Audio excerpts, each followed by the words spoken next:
ejemplo, nosotros nos encontramos en población adolescente y universitaria, problemas de rendimiento académico, problemas familiares con frecuencia, pérdidas en la calidad de los amigos, pérdidas en la calidad del ocio, porque cada vez, y a pesar de eso, la persona de alguna manera continúa con esta actividad que realmente parecería perder el estado de vida, ¿no? Existe dependencia, existe síndrome de abstinencia, cuando no juego, cuando no videojuego, cuando no apuesto, experimento malestar que solo se aplica cuando utilizo la conducta, y existe también tolerancia. Necesito una implicación en el videojuego cada vez mayor y necesito apuestas de cada vez más dinero, pero de cada vez que lleguemos más ingresos. De manera que podríamos hablar propiamente de ese componente o de esos dos componentes presentes en cualquier adicción, que son, insisto, la tolerancia y el síndrome de abstinencia. Por ello, desde una perspectiva conductual, lo sabéis igual que yo, fijaos que Skinner, cuando describe que es el conocimiento operante, lo que dice es el animal y la persona va seleccionando progresivamente esa conducta a expensas de otras. Eso es el conocimiento operante, ¿verdad? Eso es el aprendizaje aprendido o las conductas aprendidas por consecuencias. No solo que realizo cada vez más una conducta, sino que otras alternativas las realizo cada vez menos. Y esto es lo que se observa en la práctica clínica también. Es una conducta tremendamente bien aprendida sobre bases cerebrales, que luego nos van a presentar con detalle, tremendamente bien establecida. La persona no solamente se implica mucho en la actividad sobre la que es adicta, sino que otras, que hasta ahora le estaban también suponiendo una cierta fuente de satisfacción, van realizándose cada vez menos. Conductas normales de las que hacemos usos anormales. Es normal interactuar, es normal hacer una apuesta, es normal usar el móvil, es absolutamente normal y uno diría hasta necesario utilizar las pantallas para nuestra educación, que sería de aquellos que habéis hablado de modalidad online si no estuviese la tecnología que hoy nos lo permite. ¿Qué hubiese sido de nosotros los meses de la pandemia y del confinamiento si no hubiéramos tenido las aplicaciones tecnológicas, verdad? No hay nada de malo en llevar a cabo ninguna de estas conductas. Son conductas normales de las que hacemos un uso anormal. Y anormal porque, en definitiva, interfieren seriamente con el funcionamiento correcto. Eso es lo que los psicólogos y psiquiatras decimos un patrón clínicamente significativo. Lo es porque la frecuencia, la duración y la función que desempeñan son, digamos, desajustadas, desadaptadas. Son, de alguna manera, comportamientos que interfieren en el funcionamiento normal. Es, como muy bien podría decir, y dijo en su momento y estableció un criterio bien importante, profesor Echenique de la Universidad del País Vasco, una auténtica patología de la libertad. Es una persona que ya no puede realizar la conducta libremente, sino que tiene una impedencia a realizarla. De manera que cuando no lo realiza, experimenta un profundo malestar que solo se satisface cuando se realiza la conducta. Pérdida de control, fuerte dependencia psicológica, lo que llamamos el craving, el deseo, pérdida de interés por las actividades satisfacantes, estar con los amigos, estar con la pareja, salir a la montaña, leer, hacer deporte, lo que hasta ahora me venía gustando y me suponía que era una fuente potente de resultados, ¿no? Hay una interferencia grave con la vida ordinaria. Lo que estuvo durante mucho tiempo, en el caso de la adicción al juego, dentro de lo que eran los problemas de control de impulsos, en la DSM-5, como sabéis, pasa a estar incluido dentro de la adicción o del capítulo amplio de conductas adictivas, los trastornos relacionados con sustancias y otros trastornos adictivos. Hoy, en la DSM-5 está incorporado el juego patológico y como área de estudio está la adicción a los videojuegos. En la versión que se está trabajando por parte de la APA, la adicción a los videojuegos está incluida ya también y está como objeto de estudio esto que podríamos llamar consumo problemático o uso problemático de la pornografía. Eso llevó hace bastante tiempo a determinar que había conductas adictivas con un soporte de la sustancia, lo que se llamó clásicamente las adicciones químicas, y las adicciones psicológicas o sociales, que es lo que hoy llamaríamos adicciones comportamentales. La más frecuente y la más conocida, la que más datos tenemos y la que clínicamente también constituye un mayor número de personas que sufren de tratamiento es el juego patológico, el juego o de apuestas seguir haciendo bien. Fijaos que el patrón es muy semejante. Por eso podríamos hablar de conductas adictivas con o sin sustancia. No es que la sustancia no sea importante, pero guarda un papel de importancia secundaria. ¿Cómo preguntamos clínicamente si hay posible uso problemático o adicción? Pongamos por ejemplo una adicción con sustancia. Los indicadores del TAGE, que son los que os pregunto, ¿no? Sabéis que cuando se responde 2 o más, no es que tengamos una persona con un problema de adicción al alcohol, sino que tenemos que explorar el tema. Fijaos lo que preguntamos. En definitiva, es lo mismo que preguntamos con las adicciones sin sustancia, las conductas adictivas. ¿Has tenido alguna vez la impresión de que deberías beber menos? ¿Te ha molestado alguna vez la gente criticando tu forma de beber? No, si bebes por la derecha o por la izquierda, ¿no? Sino, creo que te estás pasando. Igual no deberías beber tanto, ¿no? O tal vez otra cosa ¿te has sentido alguna vez culpable o mal por tu costumbre de beber? A veces tú mismo te has dicho tener que beber. Y por último, alguna vez lo primero que has hecho por la mañana, esto en el nivel de edad que tenéis, si aquí lo presentas en el indicador suficiente, ¿no? Personas más adultas, mayor edad. Lo primero que has hecho por la mañana ha sido consumir para aplacar ese asunto. ¿Qué hacemos cuando preguntamos por un problema o patológico? Igual que las preguntas son las mismas. ¿Crees que has tenido alguna vez problemas con el juego?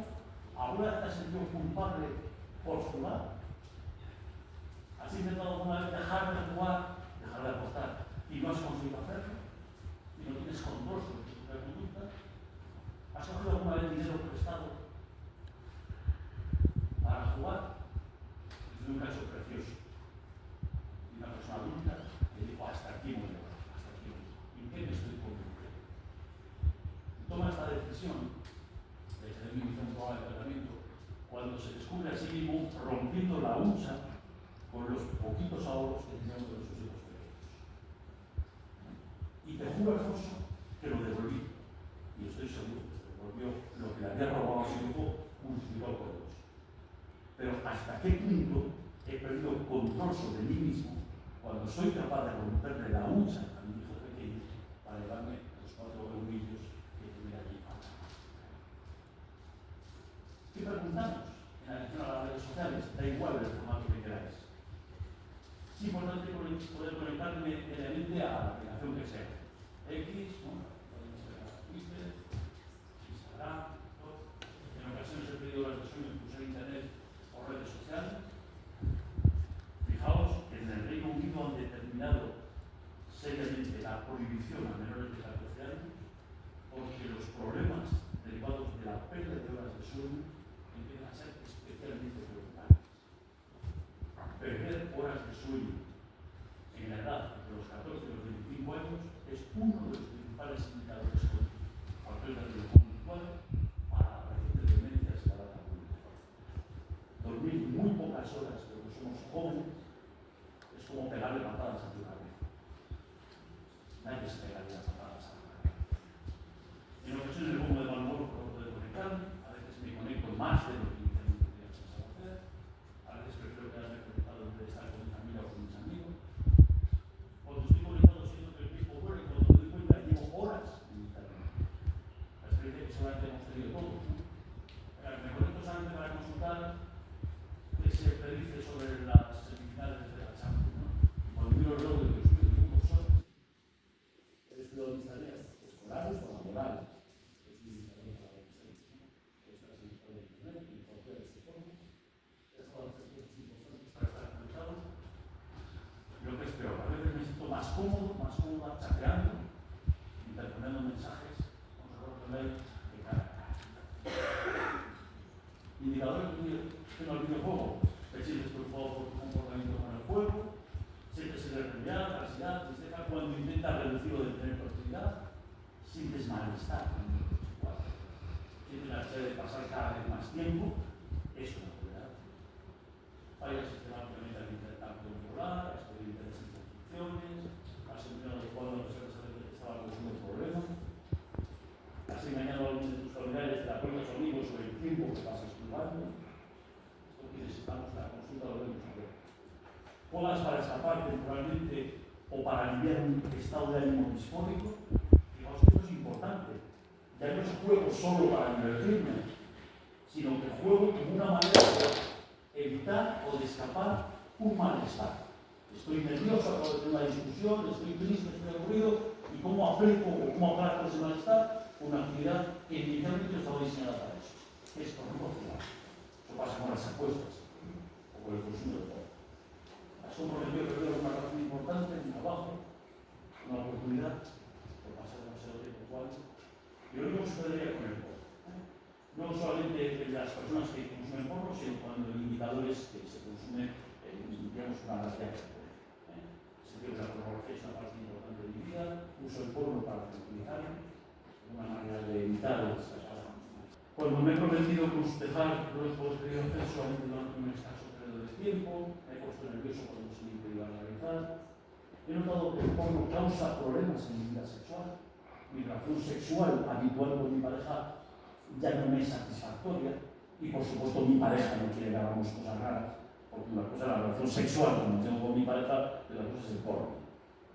Por eso decía antes que no confundamos chulas con mí. El porno me impedía esperar lo mejor de mí, mi vida profesional o personal. Comenzó a ver porno más extremo, se tenía que ver con la tolerancia. La imagen de porno no me satisface, ahora necesito ver otras cosas. Y fijaos que esto es un problema especialmente serio, sobre todo con población adolescente, y es que el porno que consumen nuestros adolescentes es porno en algunas ocasiones con unas altas dosis de agresividad, especialmente de él sobre ella, que aparece como un auténtico objeto o juguete sexual. Y el problema es que llegamos a confundir que a ellas esto les gusta. Y que cuando ellas nos dicen que no en la vida real, pasa como en el porno, que también nos dicen que no, pero en el fondo nos gusta, o les gusta. Y llegamos a confundir. Nótate de paz. Todos nosotros sabemos que los superhéroes no juegan, ¿verdad? Mejor dicho, un superhéroe es un actor que, con los efectos especiales que de una u otra manera conseguimos en el cine, vuela. Y hay que decirles a los niños pequeños frikis de los superhéroes, no es que ocurra por una perspectiva que por la ventana, ¿eh? Y los niños pequeños saben decirte, claro, hombre, eso solo pasa en las películas. Tú y yo sabemos que en las películas los actores no se pegan de verdad, ¿no? Ni se matan. De hecho, el actor que ha muerto una película hace una película unos meses después. Esto no es real, ¿verdad? Lo que sucede es el esfuerzo positivo. Aumento la frecuencia de pensamiento y de preocupación, cuándo voy a poder jugar, con quién voy a jugar, a qué voy a jugar, cómo voy a poder abordar la fase que no pasé a otra vez. Aumenta la frecuencia y dejemos la historia, el día tiene 24 horas. Si yo paso cada vez más horas, por ejemplo, jugando, o por ejemplo apostando, paso cada vez menos horas haciendo otras cosas. Y entramos en una dinámica que, como veis, es muy operante. La rata pulsa mucho la palanca y deja de hacer otras cosas de las que hacía inicialmente la caja de esquina. Tiende a quitar importancia. Esto, fijaos que los elementos cognitivos suelen ser secundarios a los elementos conductuales. ¿Cuánto juegas? Lo normal. ¿Cuánto videojuegas? Lo normal. ¿Cuánto bebes? Lo normal. Quito importancia. De hecho, mi madre, que es una loca, o mi novio, que es un loco, y me dice que hago más de lo que experimento un deseo intenso cuando estoy jugando, cuando estoy a punto de jugar, y experimento muy pronto, digamos, un malestar intenso cuando lo hago y tengo unas expectativas muy altas de que el bienestar, el subidón que voy a tener cuando empiece a realizar la actividad va a ser mucho más notable. La conducta se empieza a mantener a pesar de las consecuencias negativas. Esto pasa un precio a nivel social, a nivel laboral, escolar, académico, a nivel relacional. La persona normalmente va tomando conciencia de que quizás debería jugar menos, quizás debería videojugar menos, quizás debería consumir porno menos. En algunos casos, la gente lleva a cabo actividades por sí sola, que le permite de alguna manera llevar a cabo un control de la conducta, pero hay un porcentaje muy alto y es la actividad también. Y llega un momento en que se produce un giro. No solamente hay placer cuando llevo a cabo la actividad, sino que hay una evitación del malestar. No solamente juego por el placer que me produce ganar o por el placer que me produce estar realizando la conducta, sino para evitar el malestar por haber pasado muchas horas sin fumar. Otra nota que de paso. Esto es lo que empieza a aparecer en algunas personas con adicción al porno y lo que nos ha llevado a la comunidad científica a empezar a incluir como posible causa de uso problemático o de adicción el consumo problemático del porno. Otro ejemplo de otro paciente que yo me dice, Alfonso, consumo porno en grado alto y ha llegado un momento en que me he dado cuenta de que esto tiene que cambiar, porque fíjate, Alfonso, consumo porno y termino masturbando.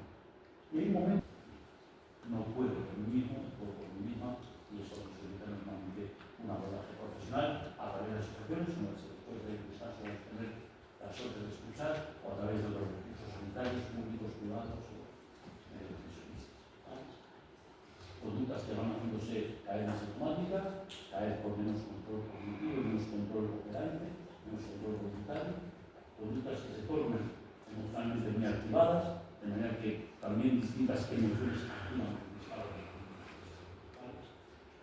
Por tanto, una conducta que se mantiene inicialmente por refuerzo positivo, una conducta que era agradable, que era satisfactoria, empieza, digamos, a mantenerse y aumentar por refuerzo positivo, que termina manteniéndose por refuerzo negativo, por orientación escape de malestar de no poder realizar la conducta y que efectivamente, como cualquier conducta adictiva, experimenta síndrome de abstinencia. El malestar cuando no puedo realizar la conducta de cuestión, o cuando se le impide, o cuando se le quita, o cuando se le frena.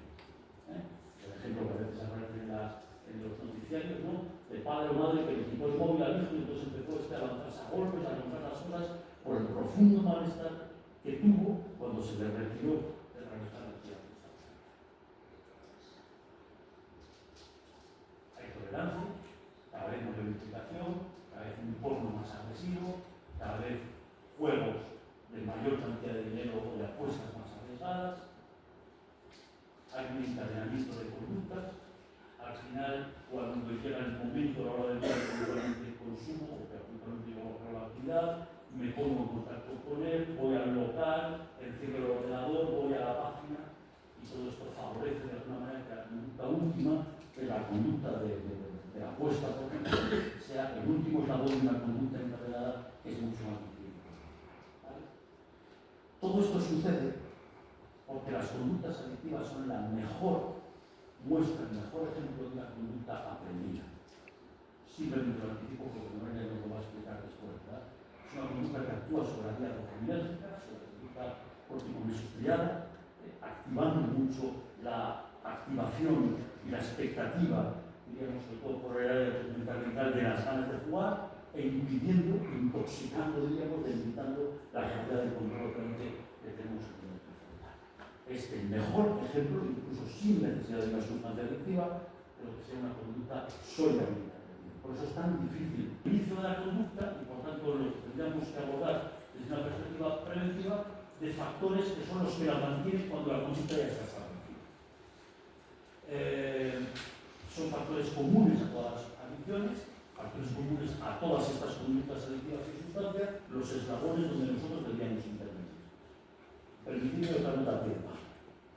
Lo que nos convierte a ti y a mí en profesionales de la psicología no es que sepamos las técnicas psicológicas. Esa es una pieza. Está en los libros, decimos globalmente. Para acceder a un manual de tratamiento, a una vía de tratamiento psicológico, no irá, o voy a pasar las aspirinas y le cojo. Amoxicilina, la receta, recorto el papelito, con el punto lo pego y ya está. Es facilísimo ser farmacéutico. Basta con ponerte una bata, saber leer la receta y darle al paciente lo que te pide. ¿Cuándo viene el problema? Cuando viene la clienta, el paciente, y me dice, mire, yo buscaba algo parecido a la aspirina, pero soy alérgico al ácido acetilsalicílico. ¿Usted qué me recomienda? Pues yo le recomiendo que se espere a que venga mi hermano y le diga lo que tiene que tomar. Porque yo no sé nada de farmacia. No tengo ni idea de por qué la aspirina quita el dolor de cabeza. ¿Cómo hay que pegar yo no tengo ni idea? Un farmacéutico sí lo sabe. El tratamiento para las conductas adictivas no es la sustitución de la respuesta y la velocidad de la vida. Este es el marxismo. Lo que hemos diseñado que parece ser más eficaz. Pero lo importante no es eso. Lo importante es sobre qué patrones de estos de mantenimiento están actuando estos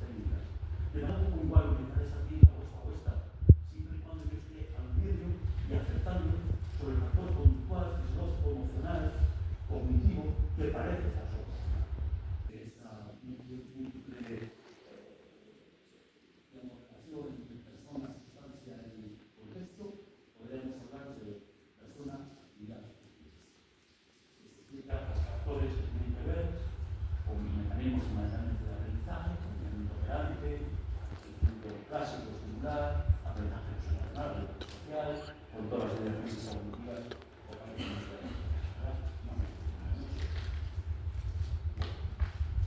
lo más importante es identificar que tengo un problema con el juego, que tengo un problema con el videojuego, que tengo un problema con el porno, y entonces querer iniciar, ¿verdad? Hay una fase en la cual la gente suele intentar por sí sola, sin conseguirlo, que llamamos la fase de preparación, y después vendría ya propiamente la fase de acción, que es cuando propiamente llevamos a cabo la intervención. Y una vez conseguido que la persona se mantenga abstinente de la actividad durante un tiempo, el siguiente objetivo es conseguirle mantenerse en la abstinencia. Los dos objetivos, igual que en el caso de las adicciones, son o abstinencia o práctica controlada. Otra nota de pago.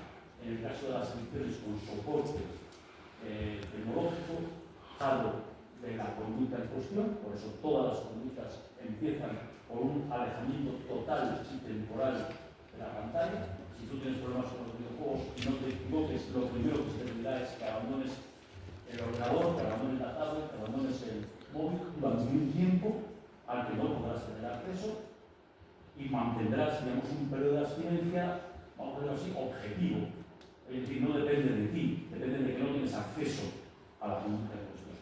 Y después habrá un proceso de recuperación subjetiva en el cual tú irás teniendo acceso programadamente, regularmente a la actividad en cuestión, pero sin llevar a cabo la conducta problema. Y eso es lo que llamamos recuperación subjetiva. Subjetiva porque depende de ti, depende del sujeto, ya eres tú quien tiene control sobre la conducta. El tratamiento es, sin más, como siempre, en esas dos fases iniciales, un tratamiento de abstinencia inicial, normalmente con control de estímulos, la retirada del acceso a la conducta, la retirada del acceso al ordenador o al soporte online, y en segundo lugar, digamos, una exposición progresiva. Tú podrás empezar utilizando, por ejemplo, si el soporte técnico era el móvil, pues podrás empezar utilizando tu móvil pero sin acceso a internet, o tu móvil solamente